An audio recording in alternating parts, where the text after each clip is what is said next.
E dizer que nós conhecemos quem de fato é esse Deus, na figura de Jesus de Nazaré, o Messias, é ainda uma honra maior, porque nós podemos vê-lo em detalhes. Jesus de Nazaré era a encarnação do próprio Deus. Jesus de Nazaré é tudo que se pode ver de Deus. Ele é a imagem de Deus invisível, como já falamos aqui no começo da série de Colossenses. Nós temos conhecido quem de fato é esse governante dos universos, soberano e glorioso é, através de Jesus. Cara, que legal. Eu espero que a parte da palavra hoje a gente possa ouvir um pouco o que Jesus tem a dizer para nós. Eu queria convidar todos a abrir as Escrituras no Evangelho de João, capítulo 13. Nós vamos ler do versículo 31 ao 35. Samuel, você sabe usar o Rodrigues para botar aqui? Tente ali. Se der errado, tudo bem. Os irmãos têm aplicativo no celular da Bíblia, tem a palavra escrita, certamente todos conseguirão abrir. João, Evangelho de João 13, a partir do verso 31. Vamos ver aqui o comando de Jesus. Já que reconhecemos que Jesus é a encarnação desse Deus soberano que se põe sobre o universo, vamos ver aqui o mandamento de Jesus. A exposição de hoje será aqui em João 13 e tem como título Um Novo Mandamento. Vamos ler João 13 a partir do 31.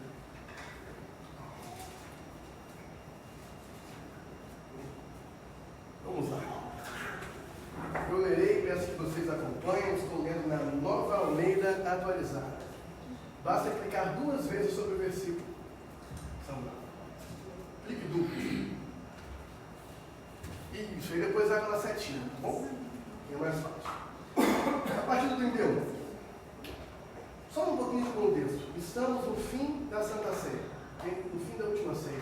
Judas acabou de ser revelado como traidor. Jesus falou com ele: vai e faça depressa o que tem que fazer. Vamos ler. Quando Judas saiu, Jesus disse: agora foi glorificado o Filho do Homem. E Deus foi glorificado nele. Se Deus foi glorificado nele, também Deus o glorificará nele mesmo. E ele o glorificará imediatamente. Filhinhos, ainda por um pouco estou com vocês. Vocês vão me procurar. Mas o que eu disse aos judeus também agora digo a vocês: para onde eu vou, vocês não podem ir. Eu lhes dou um novo mandamento. Vou repetir. Eu lhes dou um novo mandamento. Que vocês amem uns aos outros, assim como eu os amei, também vocês amem uns aos outros. Nisto, todos conhecerão que vocês são meus discípulos, se tiverem amor uns aos outros. Pai, obrigado pelo seu Filho Jesus. Obrigado por primeiro nós podemos conhecer o seu amor. E obrigado por essas palavras de comando que nos instruem a amar. Pai, que através da exposição dessa palavra nessa manhã, essas palavras possam nos alcançar como um trovão, nos bater como um raio, literalmente nos acordar da morte para a vida e nos levar a uma vida mais profunda de amor uns pelos outros. Pedimos em nome de Jesus. Amém. Gente, estamos no discurso de despedida de Jesus. Esse é o contexto. Judas acabou de ser revelado como traidor. Os discípulos não perceberam, né? O texto até relata que eles acharam que quando Jesus falou assim: vai e faz o que tem que fazer, ele talvez fosse fazer alguma coisa que Jesus pediu. Mas Judas saiu para de fato entregar a informação de quem Jesus é, como ele estaria, para que ele fosse preso. E assim que Jesus saiu, assim que Judas saiu, Jesus inicia aqui um discurso que vai durar do capítulo 13 até o capítulo 17. Com a graça de Deus, não hoje, ao longo da exposição de João, a gente vai poder expor o discurso inteiro, um sermão maravilhoso, o maior discurso inteiro de Jesus que se encontra nas Escrituras. São as últimas palavras de orientação de Jesus aos seus discípulos. Após o que aconteceu aconteceria nesse discurso, os eventos que vão começar a transcorrer culminarão com a crucificação. Ele só voltaria a falar com eles agora, ressuscitado. É o que ele tem a dizer para continuar. E ele estava quase como que se despedindo. Eu estou indo para algum lugar, e para onde eu estou indo, vocês não podem ir comigo. E ele sabe que os discípulos ainda não estão preparados. Ele sabe que eles ainda estão muito confusos, eles ainda não entenderam boa parte do que ele tem a dizer. Tanto é que, para quem não lembra disso, após a ressurreição, Jesus passa mais 40 dias ensinando com eles. Jesus ensinava muito em mistério ao longo dos 3 anos. Nesse discurso, é um dos discursos onde Jesus vai ensinar com precisão. Os próprios discípulos, no final do discurso, vão falar: agora o Senhor falou o que você estava querendo falar. Tem esse versículo no meio do discurso. E o que ele vai falar sobre nesse discurso? É um discurso imenso a respeito do amor. E a respeito da presença do Espírito Santo em nós, nos ensinando a amar. É um discurso imenso a respeito disso. É um discurso grande a respeito disso, que é aberto com essa narrativa, onde ele vai falar: eu estou indo, mas eu vou deixar com vocês algo, eu vou deixar um novo mandamento. Que vocês amem uns aos outros, como eu vos amei. É interessante, o amor em João e em Jesus, por conseguinte, quando eu falo em João, no Evangelho de João e nas cartas de João, é o tema central a respeito daquilo que Jesus vem tratar. E nós já temos falado disso inúmeras vezes aqui. Deus, amor não é um tema lateral, não é uma característica que se espera de um cristão entre uma lista de outros virtudes, mas é a coisa central que produzirá todas as outras virtudes. Mais do que isso, nós acreditamos que esse Deus que comentamos mais cedo, que é soberano, é o governante do universo, é justo, é pessoal e se revelou em Jesus, ele não somente tem amor, ele é a pessoalização e encarnação do próprio amor. Deus é amor, é o próprio apóstolo João que vai nos apresentar essa perspectiva nas suas cartas. Deus é amor. E esse Deus que é amor, eu já falei isso aqui algumas vezes, mas não custa relembrar, e aqui a gente vai aproveitar essa nossa temática para fechar vários temas que foram abertos em relação a isso, nesse versículo que foi citado, esse versículo de Jesus dizendo: amem uns aos outros como eu vos amei, e assim vocês serão reconhecidos. Ele foi citado pela gente em várias ministrações, então falar dele aqui hoje vai nos ajudar a ter uma percepção clara dele.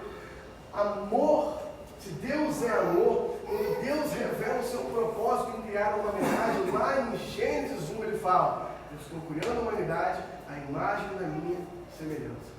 Estou criando a humanidade de forma a dar visibilidade a quem eu sou. Se Deus é amor, um dos propósitos da humanidade, o propósito da criação da humanidade é dar visibilidade ao amor. Porque o amor é o principal atributo de Deus. Então a humanidade foi criada para dar visibilidade aos atributos invisíveis de Deus, para ser uma expressão encarnada e visível do amor. Como? Amando. Porque o amor não se vê em uma pessoa só. O amor se vê justamente quando eu amo você, quando você é a sua esposa, quando amamos uns aos outros. Não à toa Jesus está dizendo: quando vocês amarem uns aos outros como eu amei vocês, Deus é a verdade. O mundo saberá que vocês são meus discípulos. O propósito original de ser imagem de Deus, o propósito original da criação está sendo resgatado em cumprir esse simples mandamento. Tamanha a importância desse momento, onde Jesus fala aos seus discípulos: eu estou indo, mas eu vou deixar com vocês um novo mandamento.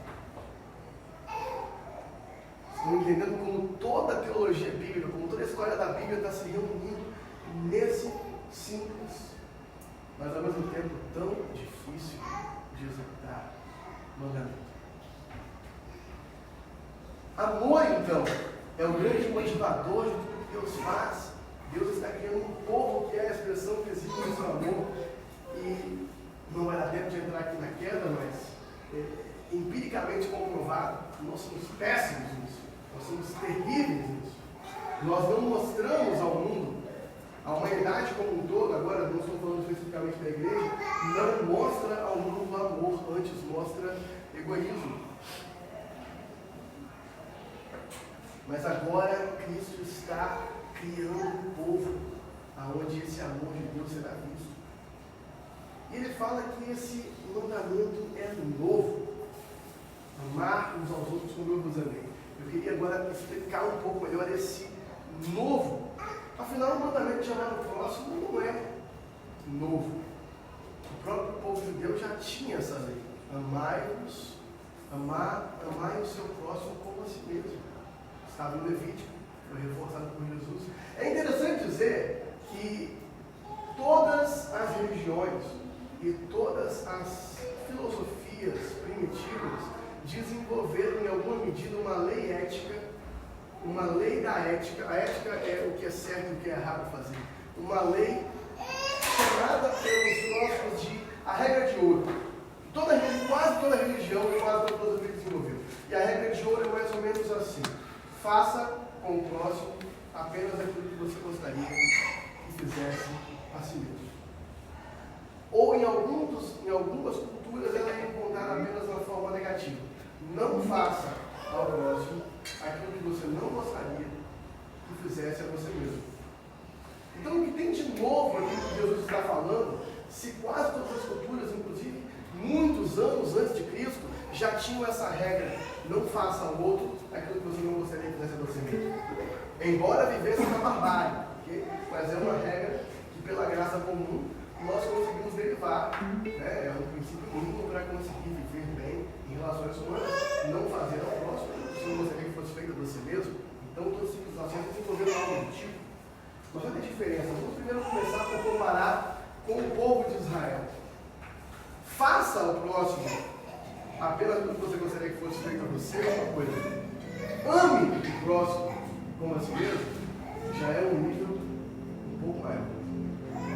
Ame o próximo como a si mesmo não é apenas uma ação externa.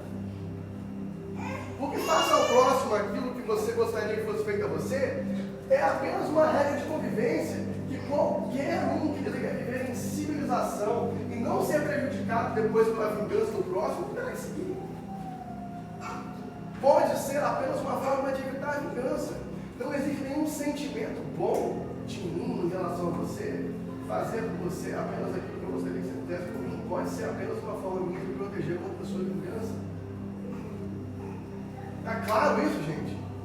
Ame ao próximo como a si mesmo. Uma lei que os judeus já tinham recebido 2000 anos antes de Cristo. 2000 mais ou 1000? Eu acho que 2000. 2000 anos antes de Cristo, a lei de Moisés já estava presente. Então, na civilização judaica, no monoteísmo judeu, a ordem já era um pouco mais elevada, era mais do que só faça o que gostaria que fizesse, era ame, ela tem uma disposição interna de cuidar do próximo, tem uma disposição interna de doação pelo próximo, da mesma forma que você tem uma disposição interna natural de autocuidado. Afinal, todos nós, mesmo aqueles que têm um grave problema de autoestima, têm uma disposição interna de autocuidado. Então já tem aí uma orientação forte que era muito difícil de ser cumprida. Vale mencionar que é muito interessante quando você olha para o Antigo Testamento, nos olhos da revelação progressiva de Deus, perceber que nas leis do Levítico, quantas leis serviam para o cuidado do próximo. Leis sobre libertar escravos, que escravidão naquela época era contraída por dívida, né? Então às vezes o cara ia trabalhar para você um número de anos para pagar uma dívida que ele não conseguiu pagar. Leis sobre libertar os escravos antes deles conseguirem terminar de pagar a dívida quando desse o número de anos. Leis a respeito do cuidado um para o outro. Leis a respeito de cuidar do estrangeiro. A própria menção dessa lei no Levítico, de ame o próximo como a si mesmo, era em duas ocasiões. Em uma das duas ocasiões ela é dada da seguinte forma: não impeça que o estrangeiro viva no meio de você. ame a Ele como a si mesmo. Então, uma lei para permitir que alguém estrangeiro vivesse no meio do povo de Israel. Havia no povo de Israel leis do tipo de deixar por um ano a terra sem ser plantada e permitir que durante aquele ano que a terra desse, os pobres estrangeiros pudessem comer. Então, existe já dentro do mecanismo legal de Israel uma noção do amor pelo próximo. E aquilo já era conhecido. Israel já estava num nível um pouco superior aos demais povos, no que se refere a essa lei ética de amar o próximo. Nos tempos de Jesus, também eram os tempos do Rabino Hillel, que já tinha uma frase muito parecida com a de Jesus. Jesus em algum momento falou: os dois maiores mandamentos é ame ao Senhor de todo o teu coração, de todas as suas forças, da sua alma, de todo o seu entendimento, e ao próximo como a ti mesmo, que isso é o resumo da lei e dos profetas. Existe uma frase do Rabino Hillel, ensinando um novo convertido, que diz assim: faça com o próximo apenas daquilo que você gostaria que fizesse com você, isso é adorar, o resto é a explicação. Então, o povo de Israel já discutia isso. Em um determinado evangelho, não é Jesus que fala que esses são os dois principais mandamentos. Alguém, agora se não me engano, um advogado, pergunta a Jesus na época o que ele deveria fazer para herdar o reino dos céus. Ele fala, Jesus pergunta para ele: o que você acha? E ele responde: amar a Deus acima de todas as coisas e ao próximo como a mim mesmo. Jesus fala com ele assim: você não está longe do reino dos céus, indicando que naquela época esses dois mandamentos, de amar a Deus acima de todas as coisas e o mandamento de amar ao próximo como a ti mesmo, já constituíam a base ética daquele povo. Embora nós sabemos que eles não viviam assim e que eles tinham um problema muito grande de xenofobia. Ou seja, só tratar com o mínimo de ética judeu para judeu e não tratar assim os gentios, que vai ser corrigido por Jesus primariamente na palavra do bom samaritano, e se Deus quiser poderemos expor também outra oportunidade. Mas, voltando aqui então, já havia no povo de Israel um princípio ético superior à sua ação externa. Já envolvia sentimento interno. Então Jesus já tinha inclusive dito que esse era o segundo maior mandamento depois de amar a Deus: ame o próximo como a si mesmo. Mas agora Jesus vem e propõe: eu estou dando um novo mandamento. Na verdade, Jesus não vai mudar os seus dois grandes mandamentos. Jesus está encarnando esses dois mandamentos. Porque o que ele está prestes a fazer? Jesus está prestes a tomar a cruz para a salvação dos seus irmãos. Jesus está prestes a tomar a cruz. Ele está prestes a ser preso e iniciará todos aqueles eventos que vão culminar com a crucificação. E ele está dizendo: então prestem atenção, discípulos, prestem atenção no que aconteceu aqui agora. Uma coisa você liga a TV, Samuel. Prestem atenção no que aconteceu, no que vai acontecer aqui agora. Eu vou dar a minha vida por vocês. Eu vou mostrar para vocês agora o que é amor. Não estava suficiente, vocês têm essa lei aqui há milhares de anos e vocês não têm vivido isso. Então, prestem atenção agora, eu vou mostrar. Podem estar prestes a acontecer. E com base nisso, eu dou a vocês um novo mandamento, uma nova forma de enxergar esse mandamento, uma nova forma de saber se vocês estão cumprindo esse mandamento. Amem uns aos outros, agora não simplesmente como vocês gostariam de ser amados. Como assim? Agora ele eleva o sarrafo. Amem uns aos outros como eu amei vocês. Jesus está removendo todas as desculpas, porque talvez alguém poderia dizer: eu não vou amar o meu próximo assim, porque ninguém nunca me amou assim antes. Mas agora ninguém vai mais ter essa desculpa, porque agora é: amem uns aos outros como eu os amei. Eu estou prestes a demonstrar uma forma de amor sacrificial nunca antes vista na história da humanidade. É nesse nível que vocês vão amar uns aos outros. Jesus eleva o nível. Ele vai mostrar que o amor não é meramente passivo, não é meramente não fazer com o outro aquilo que eu não gostaria que fosse feito comigo, não é meramente uma ética grega já disponível há mais de 600 anos. O amor é ativo, eu vou me doar por vocês. E eu estou ordenando, doem-se uns pelos outros. Como eu vos amei, é como ele amou. Como ele nos amou. Um padrão muito mais elevado. Vamos abrir em João 14.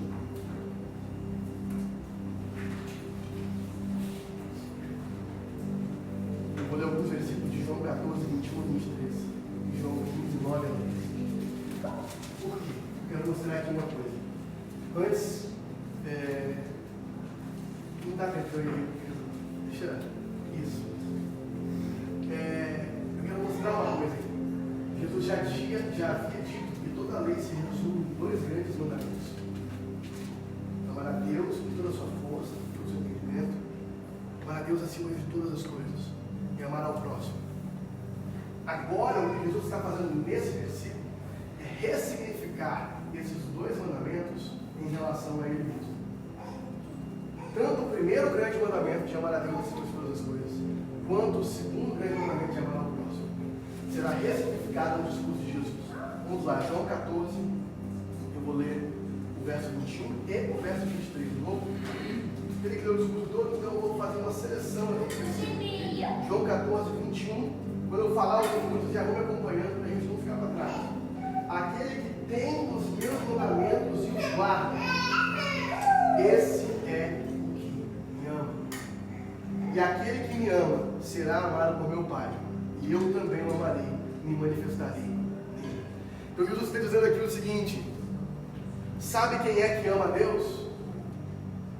Já que o primeiro grande mandamento é amar a Deus acima de todas as coisas, e eu sou aqui Deus, Jesus falando assim, eu sou o Deus aqui encarnado. Sabe quem é que me ama de verdade? Aquele que guarda os meus mandamentos. Você quer obedecer o primeiro grande mandamento? Escute bem. Viva da forma que eu estou te ensinando. Guarde os meus mandamentos. Jesus então respondeu, verso 23: se alguém me ama, guardará a minha palavra, e o meu Pai o amará. E viveremos para ele, e nele faremos morada. João 15, 9. Eu não tenho tempinho. João 15, 9. Como o Pai me amou, também eu amei vocês. Permaneçam no meu amor. Se vocês guardarem os meus mandamentos, permanecerão no meu amor. Assim como também eu tenho guardado os mandamentos de meu Pai, no seu amor permaneço. Tenho lhes dito essas coisas para que a minha alegria seja completa em vocês, e a alegria de vocês seja completa. O meu, novamente ele repete o mandamento dele, é a lei de Cristo, conhecido na teologia. Essa aqui é a lei de Cristo. O meu mandamento é esse: que vocês amem uns aos outros, assim como eu os amei. Ninguém tem amor maior do que esse, de alguém dar a própria vida pelos seus amigos. Ele está ressignificando os seus maiores mandamentos a partir do que ele fez. Porque ele amou o Pai, e guardou o amor do Pai acima de todas as coisas, ele obedeceu o Pai até a morte. E porque ele nos amou, ele se entregou por nós. De forma que agora nós podemos olhar para os dois grandes mandamentos a partir de Jesus e sabemos que se nós o amamos, nós obedeceremos o seu mandamento de amarmos uns aos outros. Gente, sabe o que isso significa? Que é impossível escolher um dos dois grandes mandamentos para seguir. É impossível amar a Deus sem amar a Deus. É impossível obedecer o primeiro mandamento e ignorar o segundo. Jesus está deixando isso muito claro para um povo que tinha a devoção a Deus como algo muito importante. É impossível ser um devoto de Yahvé. É impossível ser um devoto do Deus de Israel. É impossível ser um devoto, ser um apaixonado por Deus que não seja também alguém que ama o seu próximo. É impossível cumprir o primeiro mandamento e ignorar o segundo. Por isso ele deixa um novo mandamento. Como ele amou amou agora. Se nós o amamos, amaremos como ele amou. E, gente, só para a gente qualificar, como é que ele amou?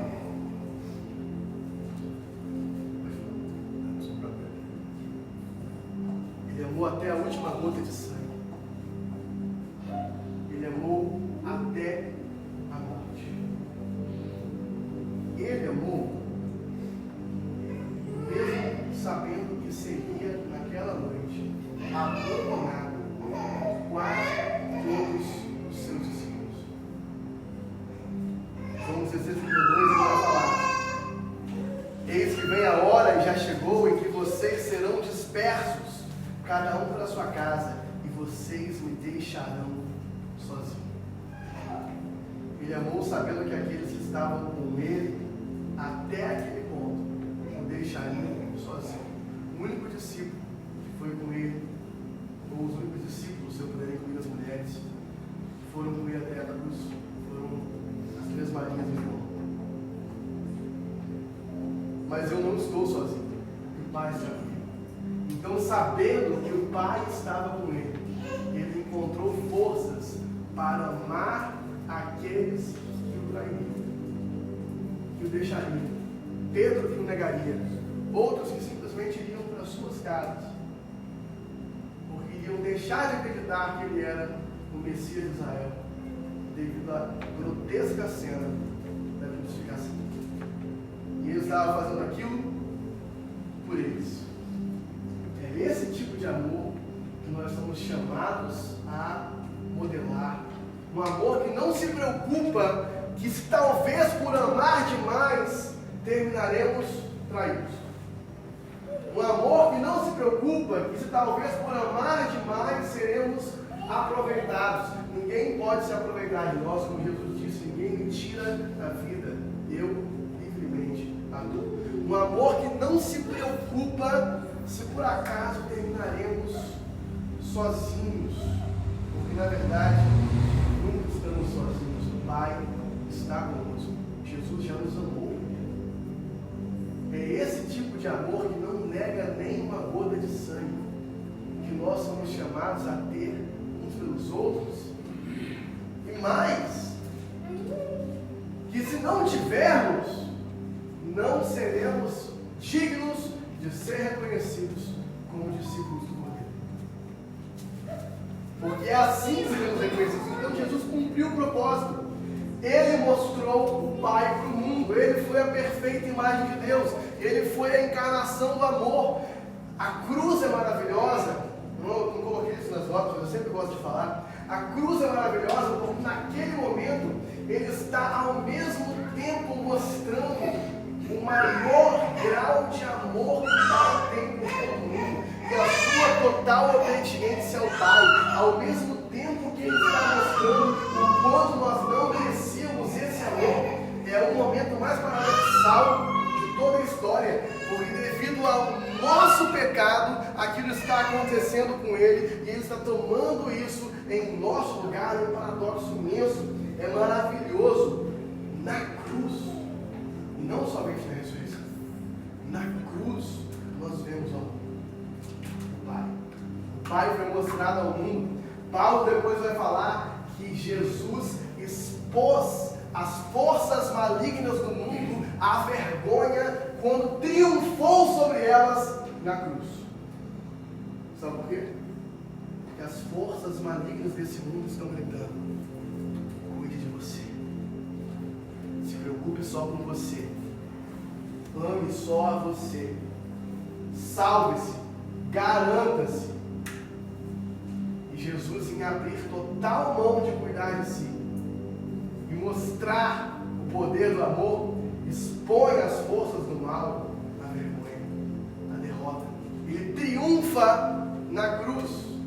Alguns filmes, até o próprio Paixão de Cristo, erroneamente mostram o Satanás triunfante, feliz, enquanto Jesus caminha pela cruz. Gente, certamente ele estava sabendo já da sua derrota. A palavra fala que ele foi exposto à vergonha quando Jesus triunfou na cruz. Tanto é que a tentação dele era que Jesus abandonasse o propósito da cruz. e tomasse a ideia de ganhar poder imediatamente e não ganhar poder através do sacrifício.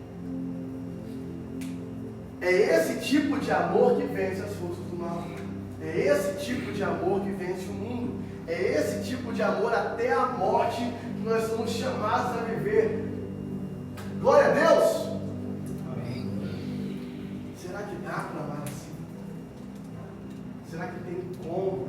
Aquilo que a gente mais ouve às vezes quando a gente fala sobre esse tipo de ordem, é um mandamento. Não se esqueçam, é um novo mandamento, uma ordem, um comando. E que às vezes as pessoas dizem, mas beleza, isso é só uma utopia, a gente não vai conseguir fazer isso. E tem alguns comentários a respeito disso. Muita gente usa isso como desculpa para nem tentar. Mas o ponto era impossível, mas agora é possível. Por quê? Porque Jesus está em nós, como temos falado aqui. Então, sozinhos, sem eles, sem a ajuda do Espírito Santo, era impossível. Sem Jesus não é possível. Sem ter visto ele na cruz não é possível. Sem a presença e a habitação dele dentro de cada um de nós, não era possível amar assim. Nós éramos apenas capazes de amar a nós mesmos e nada mais. Nós éramos apenas capazes de nos retirar de fazer o mal por medo da vingança. Nós éramos apenas capazes de temer as consequências das nossas ações egoístas. Mas como Ele habitou dentro de nós, isso é possível. Eu vou de novo em João 14, 23.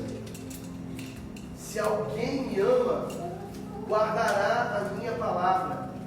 Meu Pai o amará, e viremos para Ele, e faremos nele morada. Quem ama ao Cristo, agora o Cristo e o Pai vêm morar. Lembra que eu falei que o outro assunto desse grande discurso de Jesus é o ministério do Espírito Santo. Jesus fala que eu vou ao Pai para que agora eu possa enviar a vocês o Consolador. Então agora dentro de nós, o próprio Jesus e o Pai, através do Espírito Santo, estão habitando em cada um de nós, nos possibilitando. Verso 26, mas o Consolador, o Espírito Santo, 14, 26, que o Pai enviará em meu nome, esse ensinará a vocês todas as coisas e fará com que se lembrem de tudo que eu lhes disse. Jesus sabia que eles já tinham esquecido muita coisa, que eles não tinham entendido quase nada, mas ele estava confiante que o Espírito Santo revitalizaria as palavras dentro do coração deles. E Jesus introduz uma analogia para nos explicar como é possível que nós podemos amar como Ele amou. A analogia da videira e dos ramos. Eu não vou ler os textos aqui para não atrasar muito a conclusão dessa pregação, mas ele vai dizer que Ele é a videira, Ele é a fonte desse amor conectado ao Pai, e nós somos apenas os ramos. Como nós fazemos para amar como Ele, para dar fruto como Ele? Permaneçam em mim. Todo ramo que permanece na videira naturalmente dá fruto. Então Ele está nos ensinando, basta permanecer em mim. Permaneçam no meu amor. Ele usa essa expressão, permaneçam no meu amor. Ele não está nos ordenando, amem como eu vos amei, como um tirano ordenaria alguém que não pode seguir, alguém que não é capaz de seguir. Ele já nos amou primeiro e diz: permaneçam dentro desse amor, permaneçam no meu amor. Sabe uma coisa interessante? Jesus podia amar sem restrições, sem a menor preocupação de se aquilo daria ruim para ele no final, porque ele tinha total certeza de que ele era amado pelo Pai. Então o Pai já tinha criado todas as condições. O Pai já o amava com amor perfeito. Ele está constantemente dizendo nesses versículos, nesse discurso: como o Pai me amou, eu amei vocês. Eu guardo as palavras do Pai dentro de mim. Então a relação de Jesus com o Pai é que permitiu que ele pudesse amar. Como ele era perfeitamente amado pelo Pai, ele podia amar perfeitamente. E agora, assim como ele fez o que ele fez, porque ele permaneceram dentro do amor do Pai, nós podemos viver uma vida semelhante a Deus se permanecermos no amor dele. Nós não precisamos nos preocupar. Ai, se eu for traído. Ai, se eu ficar sozinho. Ai, se eu levar a pior. Jesus já nos amou primeiro. A nossa parte que nós nem merecíamos no amor é a parte que já recebemos dele. Nós já fomos amados. Sabe aquilo que mais nos impede de amar? O fato de que nós desejamos primeiro ser amados. Nós estamos buscando uma recíproca de amor no próximo. E a gente está disposto a ir só até a metade do caminho, para que o outro nos encontre no meio. Isso não é nem amor, na verdade. Isso é uma relação de conveniência. Mas essa é a nossa desculpa interna. Mas Cristo remove essa desculpa interna, porque nós já fomos amados com perfeição por Ele. Então nós não somos carentes de amor. Se você é um cristão, você não é carente de amor. Você já foi amado com perfeição por Jesus e pelo Pai. Você já é amado.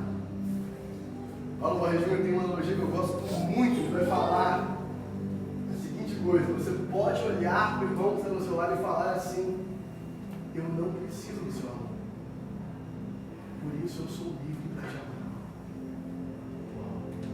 Então, porque eu não preciso garantir que você me ame, eu sou livre para te amar.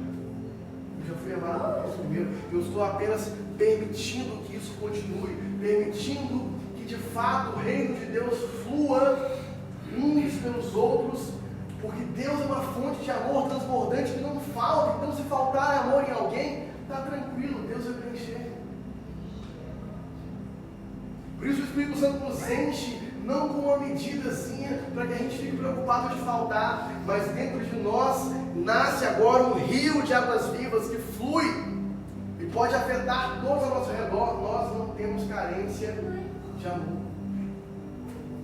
Nós somos um povo que foi amado por um amor que flui como um rio, no qual nós estamos totalmente submersos. Nós podemos nos desafiar na força do Espírito Santo a ser esse povo que obedece o novo mandamento de Cristo, a lei de Cristo, que ama com amor que Ele amou.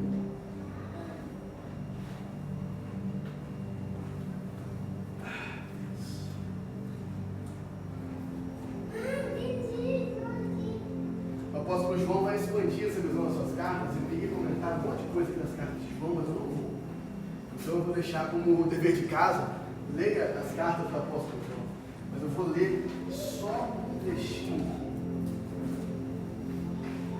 Porque João, ele vai expandir esses conceitos nas suas cartas.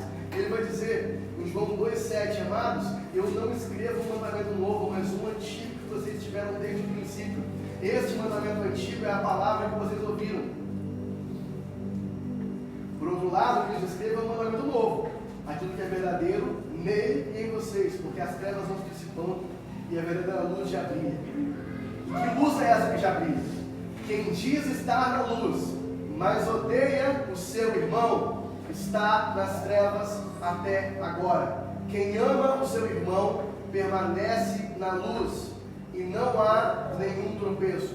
Mas quem odeia o seu irmão está nas trevas, anda nas trevas e não sabe para onde vai, porque as trevas lhe cegaram os olhos.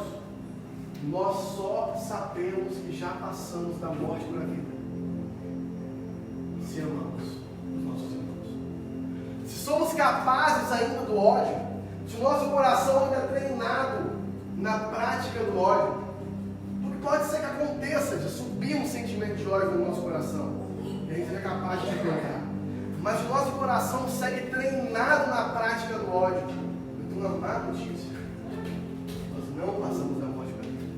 Nós permanecemos nas trevas, com os olhos cegos, sem saber para onde estamos indo. Isso pode ser ainda pior se achamos que somos cristãos.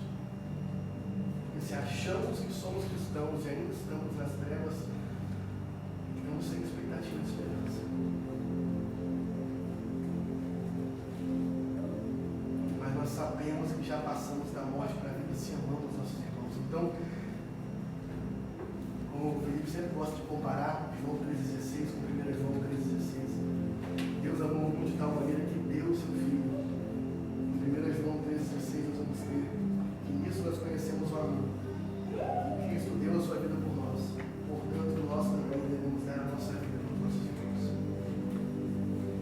Então Deus está formando essa comunidade. Lembra que eu falei que isso aqui junta toda a história das Escrituras?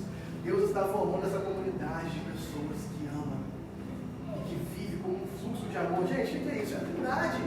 É a imagem da Trindade em nós. Deus Pai ama Deus Filho, que ama o Espírito, que ama Pai, que ama Filho, que ama o Espírito. E se nós formos um povo assim, onde o amor flui de uns pelos outros, sem esperar retorno, não vai faltar amor para ninguém. Mas isso só vai acontecer se a gente estiver preocupado de faltar em primeiro lugar. Então vamos entrar nas implicações práticas disso aqui. Chegou a nossa vez. Ele passou esse mandamento para nós, para os discípulos e por conseguinte a nós. É a nossa vez. Ele fez o trabalho dele. Os discípulos fizeram o trabalho deles.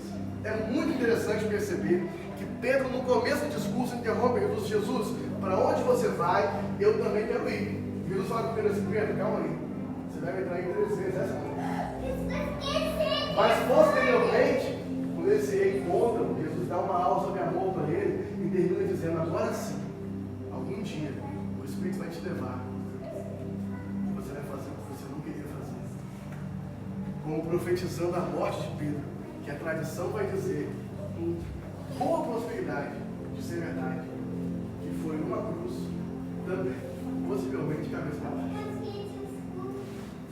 Então Pedro, no final, os mártires cristãos fizeram a parte deles. Chegou a nossa vez. Esse mandamento agora está colocado para nós. Como faremos isso? Como é que a gente vai fazer isso se nós não estamos sujeitos ao martírio que os primeiros cristãos estavam sujeitos?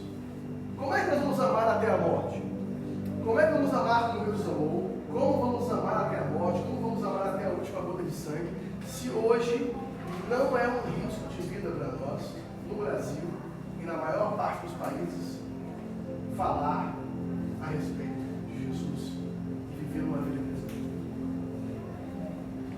Honestamente, eu não sei se é mais fácil ou mais difícil, porque como nós não estamos em risco de vida, amar dessa forma não exige de nós um ímpeto de agora eu morro pelo Evangelho. Exige de nós uma constância de amor, dia após dia, após dia, após dia, preferindo uns aos outros em honra. Repetindo, gente, vários dos conselhos que nós temos falado aqui, falamos aqui em Colossenses, tá? Preferindo uns aos outros em honra, suportando as cargas uns dos outros, sendo gentil com pessoas que foram agressivas conosco, respondendo com gentileza a quem não merecia nossa gentileza, tomando lugares na fila que garantem que todos poderão participar, e não tomando os primeiros lugares para garantir que nós participaremos na frente dos outros, amando sem esperar a resposta, cuidando dos interesses do outro antes do seu, sem estar tão preocupado assim se no final vai faltar para você. Como nós vamos demonstrar esse amor? Obedecendo o sermão do monte, não respondendo o mal com o mal, respondendo o mal com o bem, não resistindo ao perverso. Pesada essa que não resistiu ao perverso. Mas tentar mostrar até mesmo para ele amor. Gente, as implicações práticas disso são maravilhosas, porque isso não tem a ver com simplesmente pregar o Evangelho. Como um empresário ama a forma de Jesus, ele não vai cobrar o maior preço que ele puder no trabalho, ele vai cobrar o preço que ele garanta que o cliente vai ter um valor parecido. Ele não vai pagar no seu funcionário o menor salário possível que o mercado pode pagar. Ele vai pagar no seu funcionário um salário que ele sabe que vai dar dignidade, se possível, que ele consiga empurrar o mercado para que todos os profissionais do mercado sejam melhores remunerados. Como um trabalhador vai viver isso? Foi falado aqui uma ou duas ministrações atrás, tratando o seu Senhor da terra como o seu Senhor do céu, cuidando das coisas da empresa onde ele trabalha, como nunca antes um outro trabalhador foi visto cuidar, preocupado se o número de canetas BIC não está diminuindo rápido demais, preocupado se os recursos da empresa realmente estão tendo bom uso, preocupado se o atendimento que ele presta para os clientes da empresa realmente é fidedigno do amor que ele diz ter. somente preocupado com os interesses de todos aqueles que estiverem ao redor e não colocando os próprios sempre à frente. Como a gente vai viver isso em casa? Muitas vezes vai ser não exigindo da esposa fazer o que a gente quer, antes que a gente faça o que ela quer, e vice-versa. Muitas vezes vai ser não se irando, muitas vezes vai ser sendo gentil, muitas vezes vai ser auto-distribuir os pedaços de carne no almoço, garantindo que um pedaço de carne maior fique com todo mundo menos com você. Como a gente vai viver isso? Como a gente vai amar? O amor penetra os menores detalhes da nossa vida. E é quando nós avaliamos a forma que a gente toma decisões, os menores detalhes da nossa vida, nós descobrimos que nós realmente estamos obedecendo a ordem de Jesus de amar primeiro. Porque nas coisas grandes pode ser fácil, mas nas pequenas, na hora que eu escolho se eu vou dar um copo com mais Coca-Cola para mim e para minha esposa,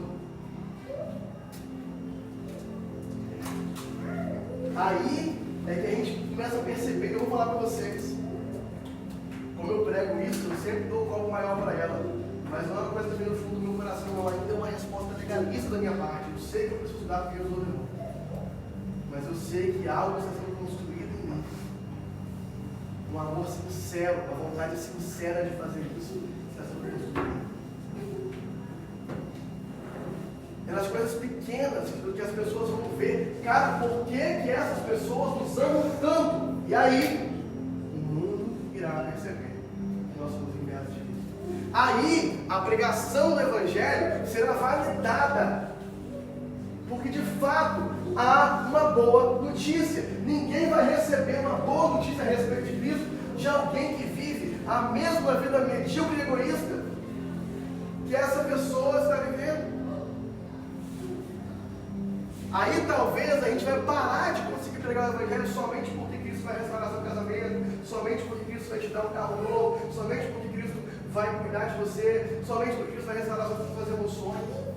Mas sim, as pessoas vão ver algo diferente, elas vão ver alguém com as emoções de fato restauradas, elas vão ver alguém que de fato está em alinhamento com o Pai, alguém que de fato ama de uma forma nunca antes vista.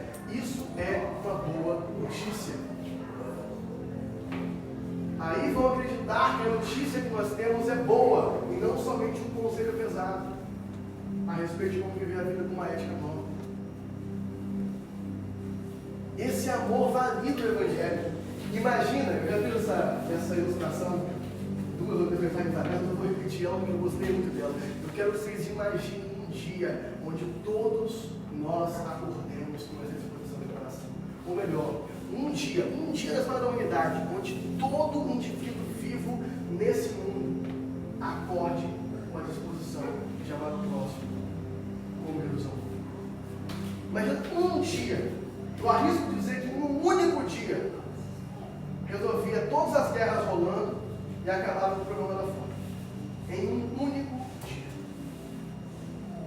Não que esses problemas não sejam complexos, eles são. Mas eles são complexos justamente porque há uma luta de interesses para se resolver. E se todos tiverem um interesse em priorizar o próximo, vai ser uma batalha de honra. Não, eu quero ceder, não, deixa que eu cedo, não, eu quero ceder aqui. Isso é uma discussão cristã. Quem cede mais?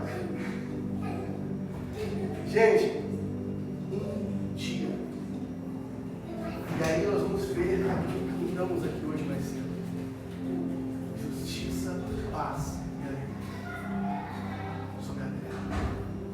O amor é a essência do reino de Deus. O amor é a força que gera esse reino onde justiça, paz e alegria serão constantes. Esse é o reino de amor de Yeshua. E isso não é uma utopia, isso vai acontecer. Porque no fim do seu discurso, em João 17, de 20 a 23, Jesus completa uma oração, onde ele está orando agora não pelos discípulos, mas por nós. João 17, 20, eu peço que vocês leiam comigo. João 17, 20. A oração de Cristo será respondida. Ele orou. João 17, 20. Eu não peço somente por estes, os discípulos, mas também por aqueles que vierem a crer em mim por meio da palavra que eles falarem, a fim de que todos sejam um. E como tu, ó Pai, estás em mim e eu em ti, também eles estejam em nós, para que o mundo creia que tu me enviaste. Eu lhes transmiti a glória que me deste, para que eles sejam um, como nós o somos, eu neles e tu em mim, a fim de que sejam aperfeiçoados na unidade, para que o mundo conheça que tu me enviaste e os amaste, como também amaste a mim. Jesus está orando ao Pai: Pai, dê a eles isso aqui para que todos sejam um. Eu oro para que todos sejam um. Eu oro para que eles tenham a mesma unidade entre eles que eu tenho com você, Pai. É a nossa unidade. E a gente pode ter pensado talvez assim: isso vai acontecer quando a gente voltar. Beleza, isso vai acontecer. Mas tem um detalhe da oração aqui. Vai falar aqui: para que o mundo creia. Se eles estão orando que isso aconteça para que o mundo creia, então isso vai acontecer antes do seu retorno. Talvez não com perfeição, porque nós sabemos que corpos glorificados só teremos por ocasião do seu retorno. Mas em alguma medida, o mundo verá uma igreja, um povo de Deus tão unido que ele reconheça: eis o povo do Jesus que morreu 2000 anos atrás. Diferente do que Nietzsche falou algumas centenas de anos atrás, de que o único cristão que ele conheceu morreu na cruz. Nós vamos migrar de uma realidade onde os filósofos que estudam o cristianismo dizem que o único cristão que existiu foi o Cristo, para uma realidade onde o mundo irá olhar para um povo de Deus tão unido que reconhecerá: não sei se é Deus não, mas que eles fazem o que ele falou para fazer, eles fazem. E eu acredito, irmãos, que certos bolsões dessa unidade que mostra para o mundo que Jesus aconteceu, que Jesus de fato nos enviou, já aconteceram. A gente vê que na igreja primitiva rolou em Jerusalém algo assim. A gente vê que durante a era da expansão da igreja, vários lugares experimentaram uma unidade como essa. Quando lemos as descrições da igreja primitiva, as pessoas vendiam suas propriedades para ajudar a pagar as dívidas uns dos outros. E não era comunismo, eles não vendiam todas as propriedades, vendiam algumas, para ajudar a pagar as dívidas uns dos outros. E eles viviam num nível de união fortíssimo. Eu acredito que esse nível de união, em algumas áreas, aconteceu em vários lugares ao longo da história da igreja. E não sei. Talvez ainda vai acontecer na igreja como um todo, talvez vai continuar acontecendo somente em algumas áreas. Eu só sei de uma coisa: se possível, eu quero viver isso na grande vitória.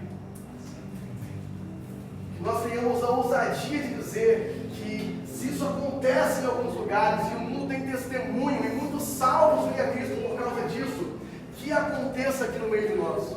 Que aconteça. Eu ia falar uma hora de Laranjeiras, mas aqui nós temos uma igreja com pessoas que estão vindo de toda a grande vitória. Então que isso aconteça aqui na grande vitória, que comece em nós um movimento de amor ao próximo, que de fato marque esse lugar, que de fato gere para o Pai o número de filhos que Ele espera receber. E se isso for gerar um avivamento global e toda a igreja viver assim, amém. Mas ainda não for a hora que isso aconteça, isso acontecer aqui, amém. Porque nós temos uma obrigação, a de tentar obedecer o seu mandamento. E o Espírito em nós está nos pedindo que faça isso. E o Cordeiro receberá a recompensa pelos seus atos. A oração dele será ouvida. Temos um novo mandamento, temos uma missão, temos a condição do Espírito Santo em nós para cumprir. Que o Pai nos impulsione nesse desafio, a deixar que esse amor se espalhe em todos os aspectos da nossa vida cotidiana. Que a nossa penetração na sociedade seja usada em prol do Evangelho do Reino. Que Deus seja visto em qualquer cantinho que nós passarmos. Vamos orar por isso. Isso não é fácil. É o grande desafio da igreja. Mas precisamos reconhecer que temos esse desafio na nossa frente. Temos um mandamento mandamentos simples a seguir. Há discussões que eu poderia expor aqui a respeito de quais elementos da lei seguem, quais não seguem. Não vamos falar sobre isso nessa oportunidade, mas se a gente puder resumir a lei inteira, a gente tem um mandamento. É o mais simples e o mais difícil. Mas o Espírito está em nós, mas nós vamos orar. Pai Santo, nós queremos ser um povo digno de ser reconhecido pelo Teu nome. Pai Santo, nós queremos ser um povo que faça jus ao sacrifício de Cristo na cruz por nós. Nós sabemos que nós não merecíamos essa salvação. Nós sabemos que nós sozinhos não conseguiríamos sequer chegar perto do que está sendo pedido. Mas sabemos, Pai, que a presença de Jesus em nós se dá através do Espírito Santo. Ele nos disse que Ele nos ensinaria. Ele nos disse que Ele inclinaria os nossos corações para o bem. Que Ele daria vida às palavras dele no nosso coração, Pai. Que nós possamos viver a boa nova do Evangelho de uma forma tão extraordinariamente ordinária. Que em cada uma das coisas cotidianas o Evangelho penetra. Que em cada um dos detalhes da nossa vida o Evangelho seja visível. E Pai, se o Senhor puder também derramar mais do seu sobrenatural no nosso meio, nós queremos. A experiência que o Senhor tiver para nós queremos responder a essa palavra dessa manhã, em reverente submissão, como temos cantado aqui. Que o Espírito em nós dobre nossos corações a fazer a sua vontade. E que nós possamos aprender o prazer que há em viver essa vida, com total certeza de que fomos amados, e sem medo nenhum de amar sem limites. Senhor, faça com que isso aconteça.